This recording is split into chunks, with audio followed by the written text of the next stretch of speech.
PG पाठशाला हिंदी में आपका स्वागत है।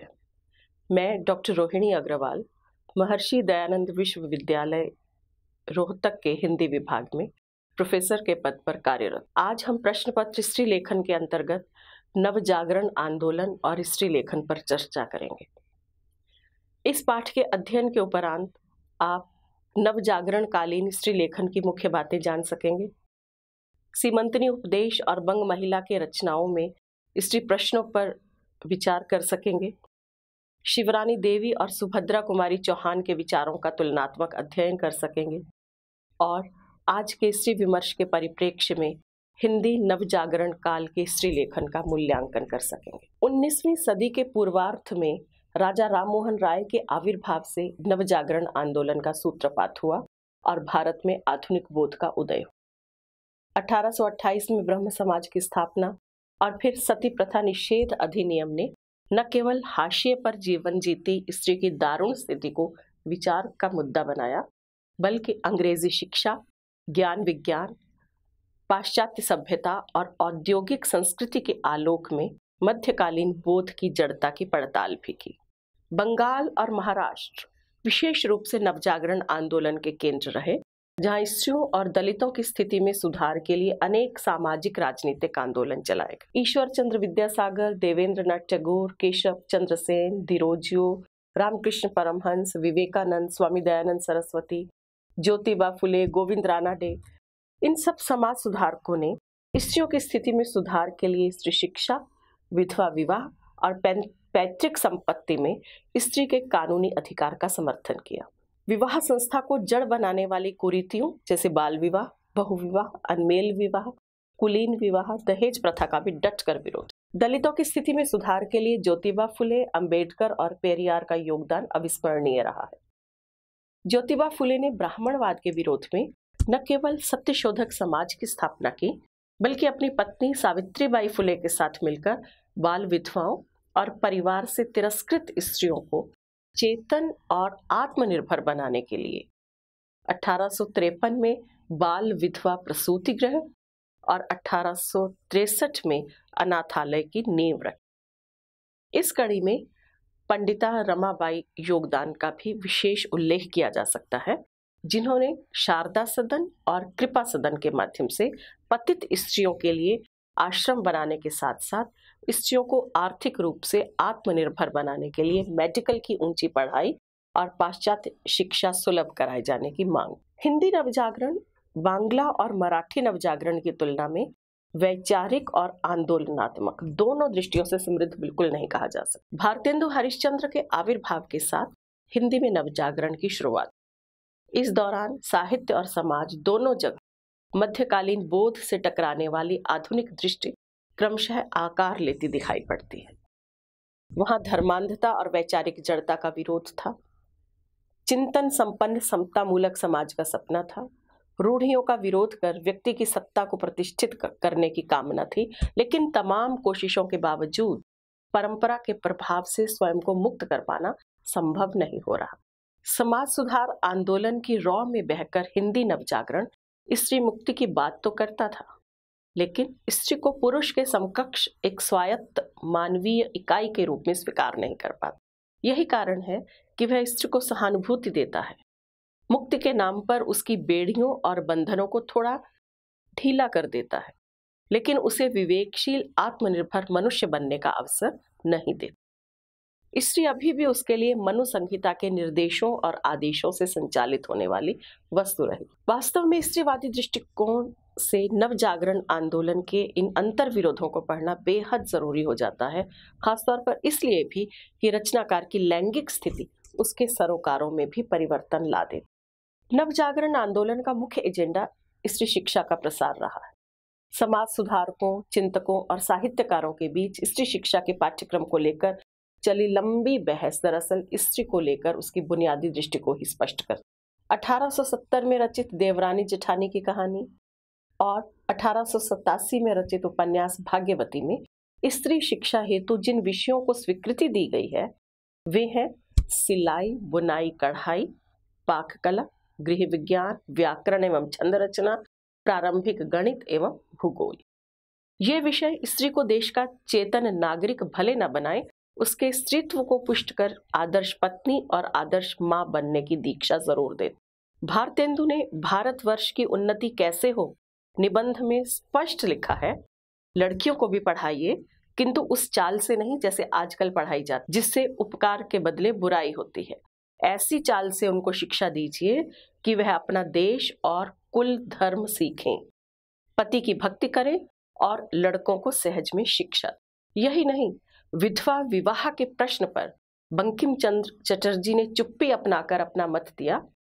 जो विधवा विवाह करती है उसको पाप तो नहीं, पर जो नहीं करती उनको पुण्य अवश्य हो। जाहिर है, स्त्री की आर्थिक आत्मनिर्भरता का सवाल भारतेंदु के चिंतन से बाहर का विषय हो जाता। इसके ठीक विपरीत उन्हीं के कालखंड में स्थित उनकी धर्मगृहीता मल्लिका देवी 1878 और 1880 के बीच में रचित ने कुमुदिनी नामक नाटक में विधवा विवाह का समर्थन कर। मल्लिका देवी हिंदी साहित्य में संजीदा रचनाकार के रूप में उभरती नहीं। उनकी मूल संवेदना रोमांटिक प्रेम की प्रतिष्ठा करना है। जाहिर है, इस परंपरागत विषय को वो पारंपरिक ढंग से प्रेम, बिछोह, मिलन के रूढ़ कथा ढांचे के आधार पर अभिव्यक्त कर सकती थी, लेकिन नायिका को विधवा बनाकर संयोग, संघर्ष, प्रतिरोध की मार्मिक कथा बुनते हुए वे जब नायक नायिका के मिलन के अपने लक्ष्य तक पहुंचती हैं, तो उनकी रचना औसत दर्जे की प्रेम कहानी नहीं रहती, बल्कि वह ज्वलंत सामाजिक मुद्दे के पक्ष में दृढ़तापूर्वक अपनी व्यक्तिगत राय दर्ज करने वाली लेखिका का एक नैतिक संकल्प बन जाता। लेकिन मल्लिका जैसी रचनाकार हिंदी साहित्य की मुख्य धारा में नहीं है, उन्हें हाशिए पर डालकर आसानी से भुला दिया जाता है। इसे हिंदी पट्टी का विशिष्ट चरित्र ही कहा जा सकता है कि जड़ सामाजिक व्यवस्था पर निर्मम प्रहार करने वाली हिंदी लेखिकाओं की रचनाओं को उनके समय में ही जमींदोज कर दिया गया, जबकि उनकी समकालीन मराठी रचनाकार ताराबाई शिंदे और पंडिता रमाबाई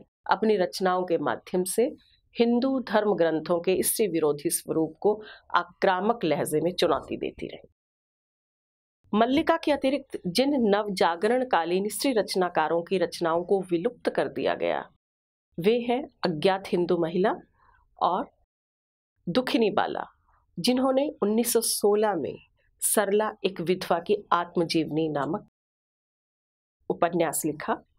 साथ ही शिवरानी देवी और कहानीकार सुभद्रा कुमारी चौहान को भी इन्हीं उदाहरणों में लिया जा सकता है। सुभद्रा कुमारी चौहान को प्रेमचंद की पत्नी के रूप में और सुभद्रा कुमारी चौहान को मनमाने प्रोजेक्शन की खूब लड़ी मर्दानी की गायिका ही है वे, इन आधारों पर उन्हें निरंतर चर्चा से बाहर रखा गया। हिंदी नवजागरण में स्त्री प्रश्न पर सहानुभूतिपूर्वक विचार करने की बात, लेकिन पुरुष वर्चस्व बनाए रखने के लिए स्त्री रचनाकारों से उनका नाम छीन लेने में भी गुरेज नहीं। अज्ञात हिंदू महिला और बंग महिला ऐसे दो उदाहरण हैं। उल्लेखनीय है कि सन 1882 में रचित सीमंतनी उपदेश पुस्तक हिंदी पाठकों को 1999 में डॉक्टर धर्मवीर की खोज के परिणाम के रूप में उपलब्ध हुई, जबकि पंडिता रमाबाई सन 1887 में अपनी पुस्तक हिंदू स्त्री का जीवन में इसका उल्लेख कर उसके महत्व को रेखांकित कर चुकी। अज्ञात हिंदू महिला पंजाब प्रांत की बाल विधवा थी, जिन्होंने आर्य समाज के बढ़ते प्रभाव के कारण न केवल स्त्री शिक्षा प्राप्त बल्कि प्रचारक के तौर पर आर्य समाज के सुधार आंदोलन को बढ़ाने में मदद। स्त्रियों के उद्बोधनार्थ रचित इस पुस्तक में लेखिका ने 4 प्रमुख मुद्दों की ओर समाज का ध्यान खींचा। पहला, हिंदू धर्म ग्रंथों का स्त्री विरोधी स्वरूप। दूसरा, तदयुगीन समाज में विधवा की दुर्गति। तीसरा, विवाह संस्था का दमनकारी स्वरूप। और चौथा, स्त्रियों की आभूषण प्रियता का मिथ। अज्ञात हिंदू महिला की ताकत है तीखे तुर्श तेवर में अपनी बात कहना। चूंकि वे मूलतः प्रचारक थीं और संवाद स्थापित करना उनका अंतिम लक्ष्य था, इसलिए संप्रेष्य मुद्दे पर शास्त्रार्थ कर वे जनमत को आंदोलन और प्रभावित करने की चेष्टा कर। वर्ण व्यवस्था के सवाल को छुए बिना उन्होंने पहले इस शास्त्र सम्मत तथ्य को सामने रखा कि स्त्री पुरुष सभी की उत्पत्ति ब्रह्म से हुई है।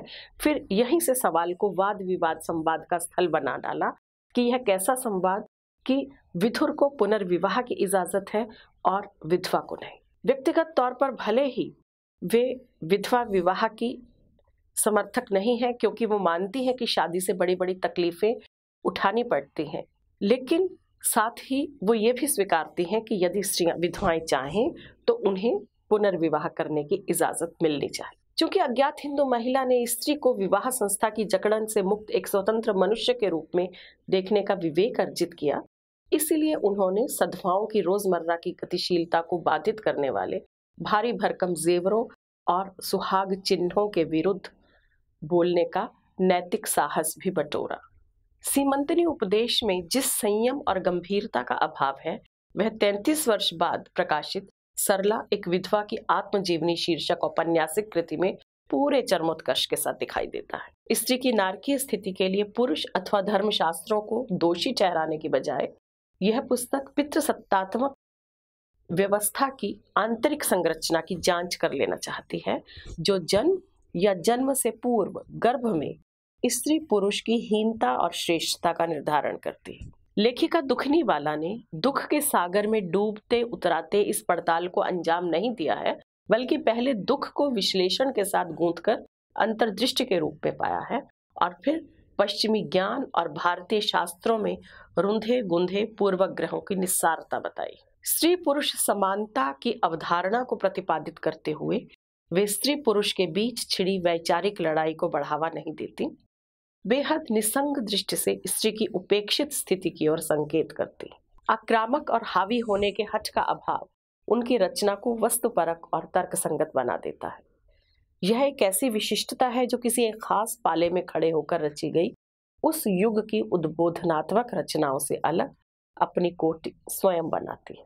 सरला एक विधवा के आत्मजीवनी पुस्तक की महत्ता आत्मकथा शैली में अपने वैधव्य पर क्रंदन करते हुए सामाजिक सहानुभूति बटोरने में नहीं है। वास्तव में यह आत्मकथा है ही नहीं, यह डिबेट और फैंटेसी जैसी नई कथा शैली का उपयोग करके स्त्री पुरुष की समानता की अवधारणा को सिद्ध करने के लिए रची गई औपन्यासिक रचना है। डिबेट इसलिए ताकि युगीन विसंगतियों, यथास्थितिवादियों और वैचारिक संकीर्णताओं से जिरह करके क्रमशः उस दूसरे पक्ष को उद्घाटित किया जा सके जिसे वे हठपूर्वक देखने से इनकार कर। फैंटेसी इसलिए ताकि समसामयिक जड़ताओं का अतिक्रमण कर एक मनुष्य लोक की रचना का आनंद पाया जा सके, जहां स्वतंत्रता, समानता और बंधुत्व सही मायने में लैंगिक लोकतंत्र की स्थापना कर। लेखिका के अनुसार मनुष्य का कर्तव्य है कि वह अपने से श्रेष्ठ कोई जीव उत्पन्न करे, और जब तक वह यह ना कर ले उसे यह समझना चाहिए कि उसने अपने उद्देश्य की सिद्धि नहीं। जाहिर है कि यह पुस्तक एक नए युग की रचना का आह्वान है। स्त्री को पुरुष निरपेक्ष लैंगिक इकाई के रूप में देखने का आग्रह करती यह हिंदी की पहली स्त्रीवादी रचना है, जिसमें रुकैया सखावत हुसैन, ताराबाई और अज्ञात हिंदू महिला की तरह न पुरुषों के प्रति घृणा का सैलाब है और न मीराबाई की तरह आदर्श के अमूर्तन में स्वप्न पुरुष शासित स्वतंत्र स्त्री बनने की दुर्बलता। छोटे भाई मोहन के साथ लेखिका स्त्री विषयक प्रश्नों पर बहस का आयोजन करते हैं, लेकिन वास्तव में यह बहस या संवाद नहीं है, हुंकारा भरकर पुरुष पक्ष को धैर्यपूर्वक सुनने और जानने की गंभीर कोशिश है। यहाँ न शास्त्रार्थ का दंभ है, न प्रतिपक्ष के प्रति घृणा। उदारवादी पिता की परवरिश के कारण मोहन में बहन को मनुष्य समझने का संवेदनशील भाव है। अपनी श्रेष्ठ स्थिति के कारण उसमें पुरुषोचित अहमन्यता तो है, लेकिन वह उद्धत लंपटता बनकर स्त्री की गरिमा का हनन नहीं करती। हाँ, सृष्टि के विकास क्रम में स्त्री को जैविक, बौद्धिक, मानसिक सभी दृष्टियों से हीन प्राणी मानने की हठधर्मिता से उसकी सोच अवश्य ग्रस्त है। लेखिका मानती है कि स्त्री को हीन बताने वाला समाजशास्त्रीय विधान चूंकि तर्क द्वारा अपनी पैरवी नहीं कर सकता, इसलिए सिद्धांतों के खंडन मंडन का कुहासा रचकर वह पूरे परिदृश्य को अस्पष्ट और उलझा बनाए रखना चाहता है। अज्ञात हिंदू महिला और दुखिनी बाला के विपरीत बंग महिला न केवल तदयुगीन साहित्यिक परिदृश्य पर उपस्थित थी, बल्कि समकालीन लेखकों, आलोचकों, पाठकों के बीच गरिमामयी विदुषी और प्रगतिशील लेखिका के रूप में लोकप्रिय भी थी। विशेष रूप से आचार्य शुक्ल ने उनके लिखे हर शब्द, चाहे वो मौलिक हो या अनुदित हो, उसको प्रकाश में लाने और उसे एक सकारात्मक परिप्रेक्ष्य देने में जरा भी कोताही नहीं दिखा। आचार्य शुक्ल आद्यंत बंग महिला को भारतीय नारियों के कर्तव्य के प्रति आस्थावान लेखिका के रूप में महिमा मंडित करते रहे। वे भी उनकी तरह मानती हैं कि स्त्री शिक्षा का आत्यंतिक लक्ष्य स्त्री को नम्र, सलज्ज और शांत बनाकर गृह कार्यों में दक्ष करना है और सुमाता बनने की दीक्षा देना है। सुमाता बनने के लिए जरूरी अर्हताएं गिनाना भी वे नहीं भूलती। वे कहती हैं, उन्नत चरित्र, उदार हृदय, सत्यवादिनी, सुशिक्षित और सर्वधर्म परायणा स्त्री ही सुमाता बन सकती है। दरअसल सारी बात सर्वधर्म परायणा होने पर टिक जाती। यह वह बिंदु है जो स्त्री के लिए विधि निषेधों की सूची तैयार करता है और फिर पुष्चली कही जाने वाली द्रौपदी में भी पातिव्रत्य का चरम ढूंढता है। अज्ञात हिंदू महिला की विपरीत ध्रुव पर खड़ी होकर बंग महिला स्त्रियों का उद्बोधन कर रही। एक, वे कहती हैं, स्त्रियों को उचित है कि लज्जा और नम्रता को सदा अपना आभूषण समझे। जिस स्त्री को लज्जा नहीं है वह स्त्री पद पाने के योग्य नहीं है। दूसरे, उनकी मान्यता है स्त्री जाति का बहुत बोलना और हंसना अनुचित है, इससे उनके दुर्गुण प्रकट हो। तीसरे, वे कहती हैं स्त्रियों को चाहिए कि कभी किसी से तर्क न करें। तर्क करना बहुत बुरी बात। पूज्य व्यक्ति यदि कुछ अनुचित भी कहे तो उसका उत्तर नहीं देना चाहिए। चौथे, स्त्रियों का सतीत्व धर्म ही प्रधान धर्म है। अकलंक सती पदवी बहुत यत्न से मिलती है। और पांचवें, वे कहती हैं सतीत्व धर्म की रक्षा करने हेतु पातिव्रत धर्म धारण करना चाहिए। जो रमणी पति पद में तन, मन और वचन से अपना मन लगाती है वह सती शिरोमणि है। इसके बाद पति सेवा के विस्तृत वर्णन के लिए वे पति सेवा नामक निबंध की रचना करती हैं। कथावाचन शैली में रचा गया यह निबंध सत्यभामा के इस प्रश्न का जवाब है कि हे द्रौपदी, तुम देवतुल्य महावीर पांडवों से कौन सा बर्ताव करती हो जो वे लोग तुम पर कभी रुष्ट नहीं होते, वरन इतना अपरिमित अनुराग दिखला। इसका कारण क्या है? तुम व्रत, उपवास, संगम आदि में स्नान, होम, मंत्र, औषधि, इनमें से कौन से उपाय के प्रयोग से उन लोगों को वशीभूत करने में समर्थ हुई हो, सो हमसे कहो। इस प्रश्न के उत्तर में काम, क्रोध, अहंकार का परित्याग कर अपनी हस्ती को मटिया मेट कर पति के स्नान, भोजन, शयन से पूर्व स्नान, भोजन, शयन आदि न करने और पति को प्रसन्न रखने के भारतीय नुस्खे इस निबंध में दिए गए। ये ठीक वही उद्गार हैं जो समानता और मुक्ति के स्वप्न देखती भारतीय स्त्री को पुनः कारागार में धकेलने के लिए हिंदुत्व और सांस्कृतिक पुनरुत्थान के नाम पर कट्टरपंथियों ने आदर्श हिंदू स्त्री का मुलम्मा चढ़ाकर गढ़े हैं। हर अवस्था में चित और पट का खेल रचाते हुए स्त्री को ठोक पीट कर फिट कर देना इस दौर के रूढ़िवादी संकीर्ण लेखन का उद्देश्य रहा है। बंग महिला भी इसका अपवाद। फिर भी कहीं कहीं लगता है वे अपने लेखन में क्रंदन को घुट घुट कर पीने वाली औसत स्त्री की प्रतिनिधि मात्र। कथन की पुष्टि के लिए उनका यह वक्तव्य लिया जा सकता है कि नारी को पति के वियोग होने पर सर्व त्यागिनी बनकर ब्रह्मचर्य का पालन करना पड़ता है।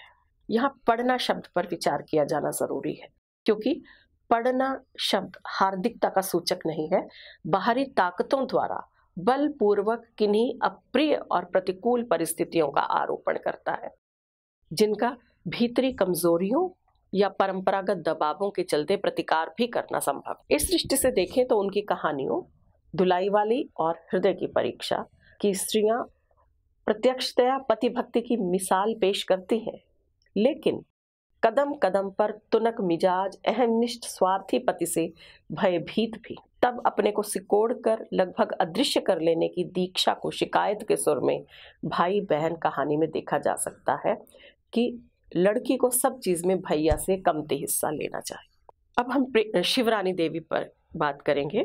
प्रेमचंद घर में और नारी हृदय कहानी संग्रह की कुछ एक कहानियों के आधार पर यदि शिवरानी देवी का मूल्यांकन किया जाए तो वह 20वीं सदी के प्रारंभिक दशकों की पहली लेखिका हैं, जो अभिमान पूर्वक स्वयं को उदंड कहती हैं और पति प्रेमचंद उन्हें योद्धा स्त्री की संज्ञा देते हैं। शिवरानी देवी लेखन में प्रेमचंद का कंट्रास्ट रचती हैं। दहेज और अनमेल विवाह जैसी कुप्रथाओं के दुष्परिणामों को लेकर प्रेमचंद निर्मला जैसा भाव विगलित और करुण उपन्यास लिखते हैं, तो शिवरानी देवी साहस जैसी उद्बोधनात्मक और सक्रियता से भरपूर एक बहुत छोटी कहानी। कहानी लेखन शिवरानी देवी के लिए आत्माभिव्यक्ति का माध्यम मात्र नहीं है, समाज के नव निर्माण के महत् दायित्व का गंभीर निर्वहन। इसलिए कहानी के अंत में वे अपनी हर विद्रोहिणी नायिका की पीठ ठोकती हैं। तुमने आर्य देवियों का मुख उज्जवल कर दिया, और पाठक से उन्हें रोल मॉडल बना लेने का अनुरोध भी करती हैं कि सारे शहर में राम प्यारी की प्रशंसा हो रही थी। वह कैसी दिलेर लड़की है, ऐसी ही देवियों से जाति का मुख उज्जवल होता है। भोली भेड़ बकरियां जो अपना उद्धार स्वयं नहीं कर सकती, उनसे क्या आशा की जा सकती। वास्तव में ऐसी प्रेरणादायक कहानियां लिखना शिवरानी देवी का नशा है।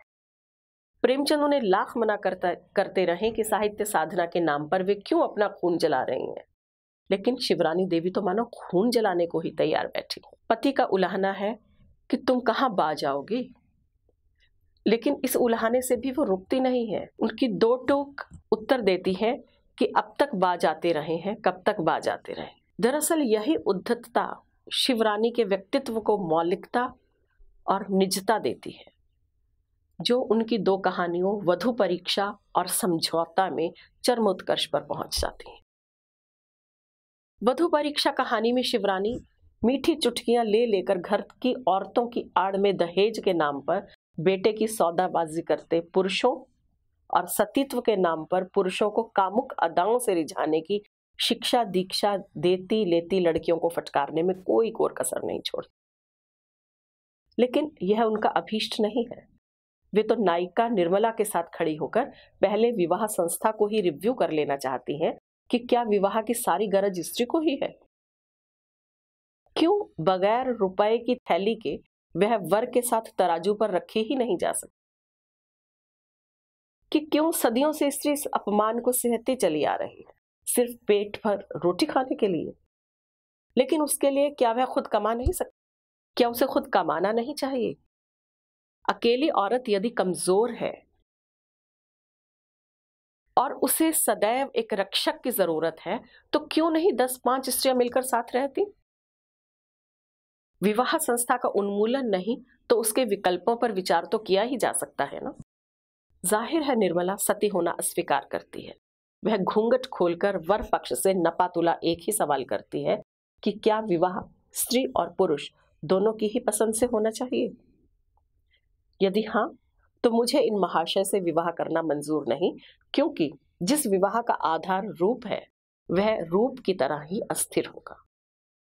यह कहानी इसलिए बहुत महत्वपूर्ण है कि अपने वक्त से आगे जाकर स्थितियों को नए आलोक में देखने का आग्रह कर। एक, ब्याह जैसे मामलों में स्त्री की स्वीकृति मानी हुई बात क्यों हो। दूसरे, पुरुष इस अहंकार को छोड़ दे कि वह विवाह करके वह कन्या का उद्धार करता है, बल्कि उसे समझना चाहिए कि कन्या विवाह करके पुरुष का उद्धार कर। तीसरे, विवाह स्त्री के जीवन का अंतिम सत्य नहीं, आर्थिक स्वावलंबन के जरिए वह बेहतर जीवन जीने का विकल्प अपनाने को तैयार बैठी। भावना और बौद्धिकता का संतुलित तालमेल शिवरानी की कहानियों में मास अपील पैदा कर। उनकी अपनी स्वभावगत धीरता, जुझारू वृत्ति और दृष्टिगत उदार किसी भी पूर्वाग्रह या दुराग्रह में कैद नहीं होती, बल्कि तर्क वितर्क के जरिए वो स्थितियों की पड़ताल करती चलती। समझौता कहानी में वे स्वतंत्र भारत में स्वराज्य की परिकल्पना से गदगद है।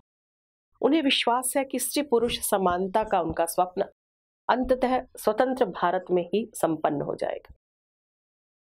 संपत्ति, संतान, धर्म और देह पर स्त्री के अधिकार की कामना करती शिवरानी देवी आज के स्त्री चिंतन की जननी प्रतीत होती है, विशेषकर देह पर स्त्री अधिकार की पैरवी के संदर्भ।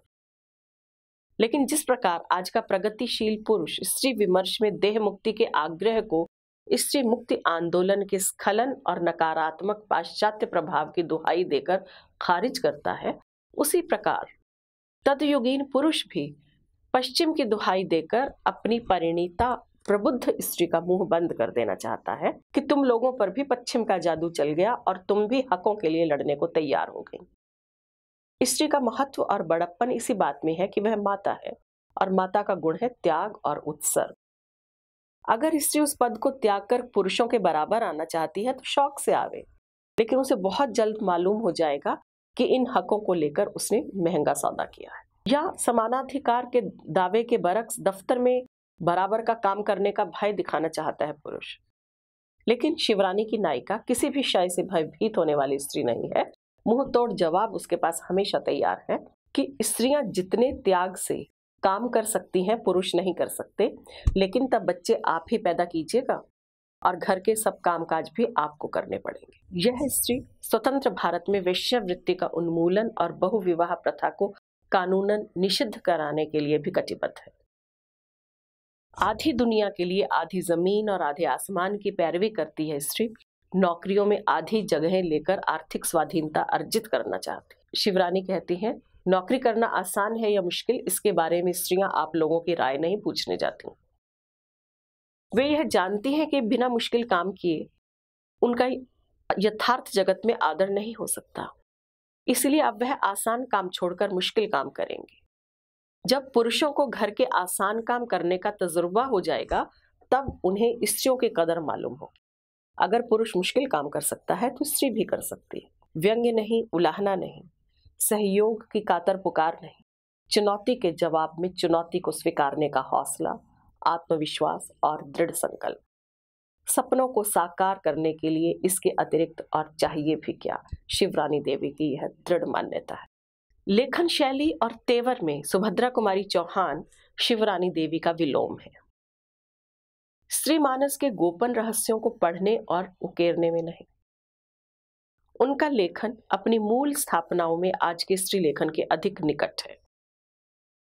वे सामाजिक समस्याओं पर बात करने की बजाय पितृसत्तात्मक व्यवस्था के स्वरूप की जांच कर लेना चाहती हैं, जो शिशु को मनुष्य नहीं, लिंग यानी स्त्री और पुरुष बनाकर संस्कारित करने की पाठशाला है।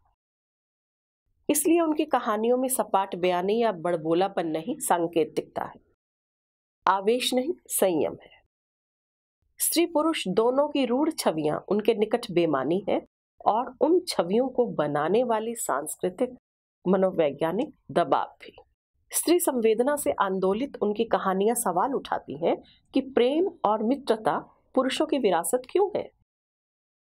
स्त्री मनुष्य है तो क्या संवाद और कोमल भावनाओं के आदान प्रदान की आवश्यकता उसे नहीं है?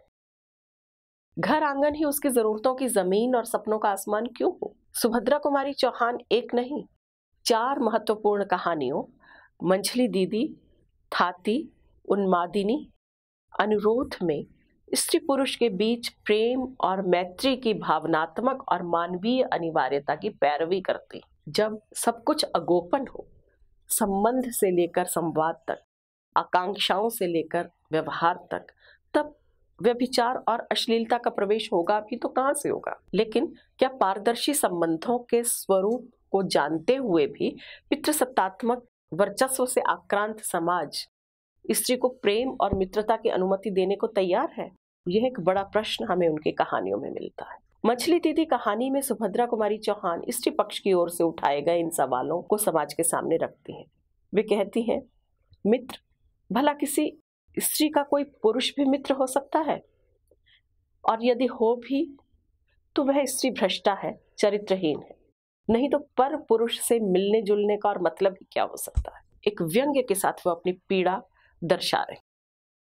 बेहद मुंहजोरी के साथ नैतिकतावादियों को आईना दिखाने की दिलेरी भी उनके लेखन में हमें दिखाई पड़ती है, जब वे कहती हैं, शराब पीकर रंडियों की बाह में बाह डालकर टहलने में नाक नहीं कटती, गरीबों पर मनमाने जुल्म करने पर नाक नहीं कटती, नाक कटती है मेरे गाने से। धर्म, संस्कृति और आदर्श की दुहाई देकर अपनी ही बेटियों की कब्र खोदते पिताओं के पुरुष चरित्र पर भी वो थू थू करने में गुरेज नहीं करती। जब यह पुत्री भ्रष्ट हो चुकी है तो इसे यहाँ क्यों लाए? रास्ते में कोई खाई खंदक ना मिला जहां ढकेल देते। इसे मैं अपने घर रखूंगा, जाए कहीं भी मरे।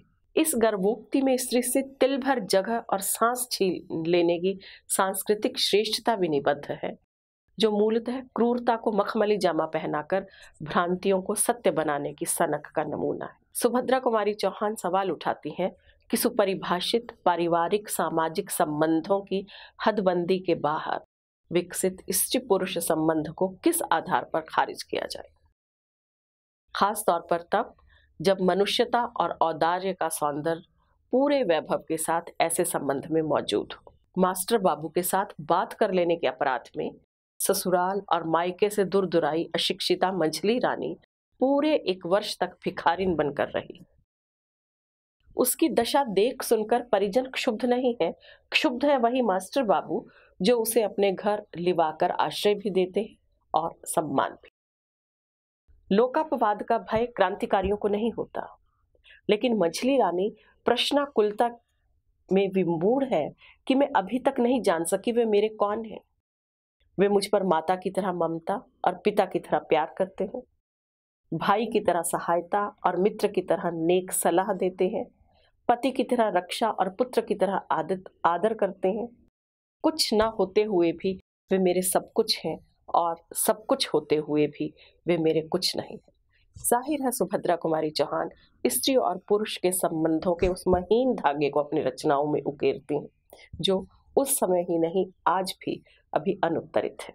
शिवरानी देवी और सुभद्रा कुमारी चौहान में उपस्थित दृष्टिगत उदारता और वैचारिक स्पष्टता के साथ निर्भीकता और दृढ़ता की विशेषता उनके लेखकीय व्यक्तित्व में जुझारू योद्धा का अतिरिक्त आयाम जोड़ती है और साथ ही उन्हें अपने समकालीन रचनाकारों से विशिष्ट भी बनाती है।